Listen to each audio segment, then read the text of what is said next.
Guys, what is going on? This is the Club of the Man 1993, and I'm coming at you live for my second live review of the day. Usually, again, this is the little trifecta, but this tonight, well, again, I posted a lot today.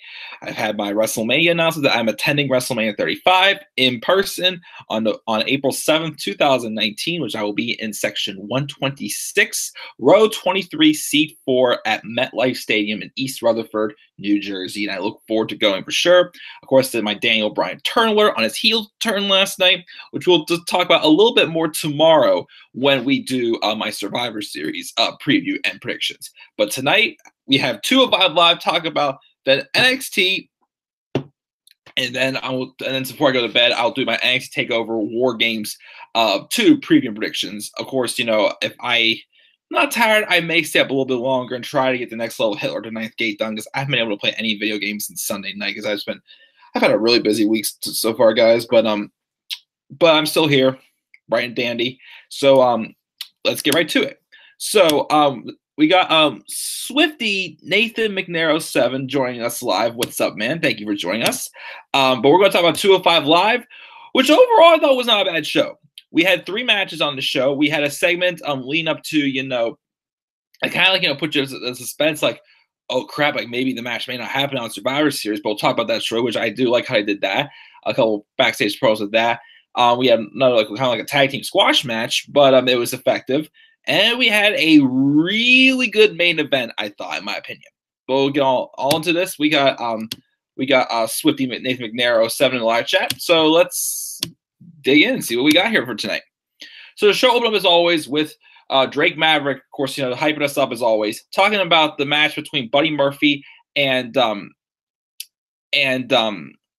Mustafa Ali. Will be on the main card, of course, for the Cruiserweight Championship. And promos tonight from both men before moving on to hype up tonight's tag team festivities between Akira Tozawa and Brian Kendrick, and on one hand, and Drew Gulak and Jack Gallagher on the other. And also our main event will be Cedric Alexander taking on Lio Rush. Of course, Cedric Alexander is looking to get back on track after going a little bit of a losing streak after he lost his Cruiserweight Championship at Super Showdown to Buddy Murphy.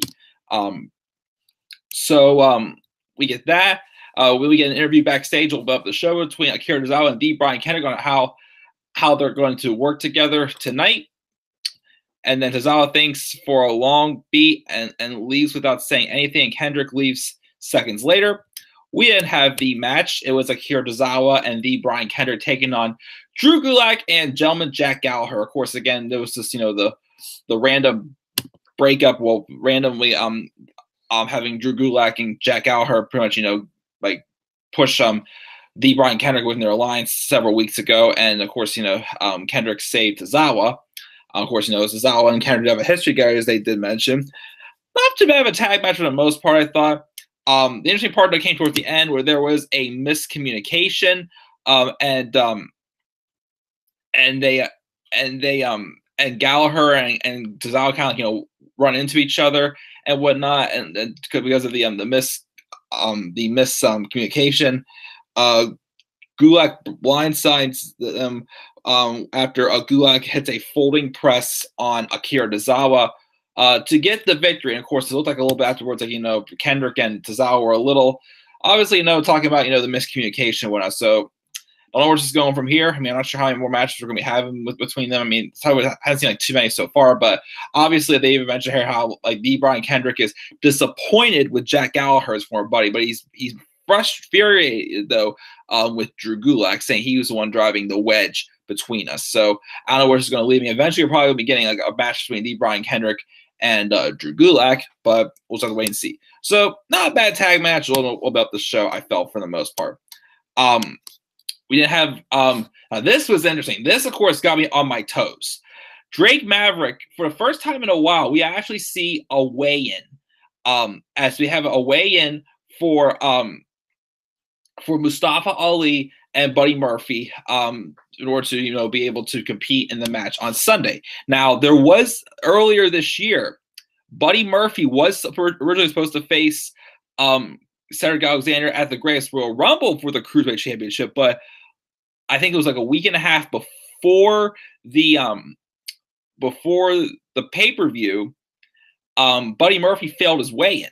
So I kind of wish they would do these weigh-ins a little bit often, just kind of put something on the line storyline wise. And it's one of the story how Buddy Murphy has to work extra hard to keep his weight down, which gives him a chip on his shoulder. Yeah, but in some ways, eventually, it could make a good story for line for a babyface character. I feel, but but they do the weigh-in. Ali, of course, passes with 182 pounds. Buddy Murphy hits exactly 204 pounds. And they end up exchanging words where they get into a little bit like a pull-apart brawl. We then see Murphy being interviewed separately and says he was trying to remind Mustafa Ali what this was all about, and that's the Cruiserweight Championship. What happens to people who try to take it away from him? Ali doesn't understand what's in store for him this Sunday, and Buddy almost feels bad for him, he claims, because he believes he's going to, rip him to shreds pretty much for the most part. We then have a squash match with the Lucha House Party. Just Kalisto and Lince Dorado. Again, it was revealed tonight that apparently Graham Metalik is home because he's a proud new papa. So congratulations, Graham Metalik. Taking on two jobbers named Craig Kesselman and Mike Karma. This is pretty much a squash match between the Lucha House Party. They win. But it was a fun squash match, I thought. Lince Dorado hits a shooting star press on Kesselman.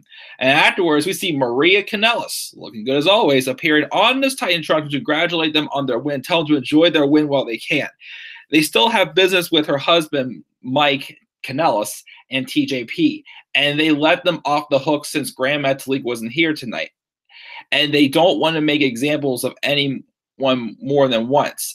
She didn't ask them to wish Graham Metalik well when he wrestles TJP next week, which that match is announced for next week.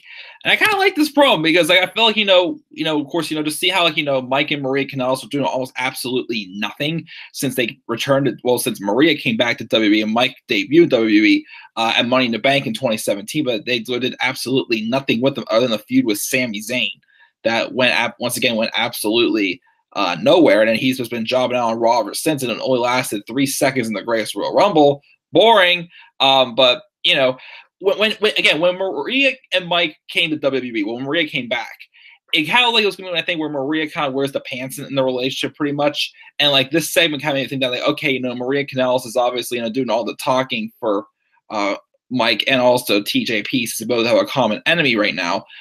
So it interests me a little bit, so we'll see where this goes. Again, I thought first maybe it was just having Lince Dorado put over Mike Kanellis coming to 205 Live, but that first match between, I remember thinking, not really crazy me too much, but I'm starting to feel it a little bit, especially with Maria being more of this manager role. And once again, I saw her in the ring at Evolution for the Battle Royale. She can still wrestle pretty good. I would still like to see her get back into the ring. Maria, I'm serious. Consider it. I think you could make some of these women look so much worse than they already are having you in the ring. Because you're looking pretty good. But then we have Cedric Alexander backstage, kind of promo about how he went undefeated for so long by outworking everyone in the locker room. For guys like Leo Rush, this is a game, but this is his life, and his legacy depends on it. Kids around the world like his daughter, that's who he does it for. And tonight, the age of Alexander continues. So now we have the match. Cedric Alexander versus Leo Rush. Obviously, once again, as I said before, Cedric Alexander has been on a losing streak since he dropped the Cruiserweight Championship. Because of that, Drake Maverick did not want to give him his rematch until he felt that he was ready, which is why Cedric is not getting his rematch at Survivor Series. Instead, Mustafa Ali is getting it. I really liked how, of course, Leo Rush has been, been being cocky and full himself, going after, Cedric, saying, you have to go back to the gym when the 23-year-old, well, now 24-year-old, he's just turned 24 this week. The 24-year-old piece of gold is, just moving up the ranks very quickly for the Cruiserweight division. Pretty much challenges into a match and wanted to make a name off of Cedric Alexander.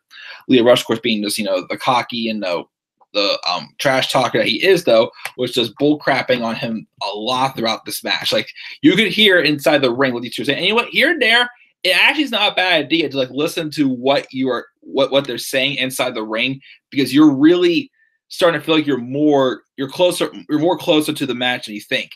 There was so many good counters, so many good near falls. Like Leo Rush again is just quick as hell, and he's smart in the ring too, making him a tough opponent to overcome. Of course, kind of like Cedric Alexander was just, beating up his little brother or something like that at times. But, it was a physical, quick, fast-paced match that it was exactly what I wanted out of these two. We had some ground and pound. We had some vicious kicks and whatnot. There was one time where I thought at first Alexander gave Lio Rush a whiplash and how he just kicked him and his head just went jolted back really quickly and whatnot. My favorite part is still whenever they did like kind of like a couple Spanish flies towards the end of the ring, kept countering them, which was crazy. And that one time where Lio Rush did, sprained into the ropes and like bounced like his ass like right off the ropes, came back and hit a stunner on Cedric Alexander. That was a sick ass move right there as well. But there was several near falls, and Lio Rush was for the final hour, but Cedric got out of the way, and Rush came out empty. And of course, he tried to go for the lumbar check, but there was reversals there. Again, that stunner was still unreal. But then Alexander comes back with a Spanish fly of his own towards the end of the match. He hits a lumbar check, which Lio Rush went flying when that lumbar check was made. Like, Lio Rush sold the hell out of that lumbar check. Gotta give him the credit. 1, 2, 3.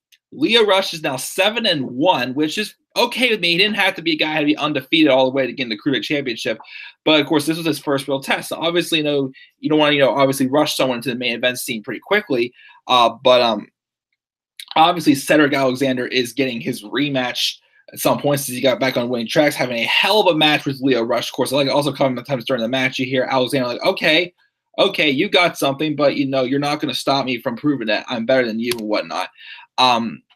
But yeah, a very great, quick speed, fast pace, physical match. It was pretty much exactly what I would want to see from these two guys. I knew at some point these guys were going to cross paths on 205 Live. And it happened, and I got to give them both credit. Yes, we all know some people think Lio Rush is super annoying being Bobby Lashley's mouthpiece, especially when he's just going, Lashley, which they've toned down. So at least, we're not going to get that all the time. Because again, it kind of distracts us from the match, even though Bobby Lashley still doesn't really put on that great of matches. That's really making me think, oh, I remember Bobby Lashley. No. Only thing I remember about Bobby Lashley this year was him throwing a helmet just to punch one of the guys dressed up on one of his sisters on the head. His catchphrase of, Sammy, it's good to see you again, buddy. And apparently his favorite pose is just showing his ass towards the camera, which once again was done with toy humor. But gotta give Rush and Ali credit. This was a great match, great main event. I loved it. And then, of course, we ended the show actually with Mustafa Ali backstage and saying that Buddy Murphy says he'll go to hell and back for the title. Well, on Sunday he'll have to, and Ali will be right there with him. That title means more to him than Buddy can ever understand, and in the end, it'll come down to what they do in the ring: strength versus speed, aggression versus determination, anger versus heart. And Sunday, even a juggernaut can't stop the unstoppable. And that's how the show ends. Again, the tag matches weren't bad. The main event again was just freaking awesome. It's one of my favorite cruiserweight matches of the year for sure. That's why I'm giving 205 this week for the second week in a row, an A-. Like a 90% strong A-. Get the tag match were a little bit better, probably been an A, but I really like the segments with Buddy Murphy and Ali. Of course, the weigh-in also was suspenseful, knowing that Buddy Murphy is someone that could fail a weigh-in because of his weight and whatnot. Of course, Lio Rush and Cedric Alexander not disappoint me, not once at all, but freaking awesome. I loved it. A- for 205 Live. What grade this week's episode of 205 Live? We thought down in the comment section below. And make sure it's always to click my like and subscribe or comment on my channel. Follow me on Twitter at TheMainError3. And guys, we'll be back here in just a second for review number 3 of tonight, which will be my NXT review. Following that will be my NXT TakeOver War Games 2 printed match card. So stay tuned for that, guys. I'll see you guys in just a minute. Until then, guys, peace out, everybody.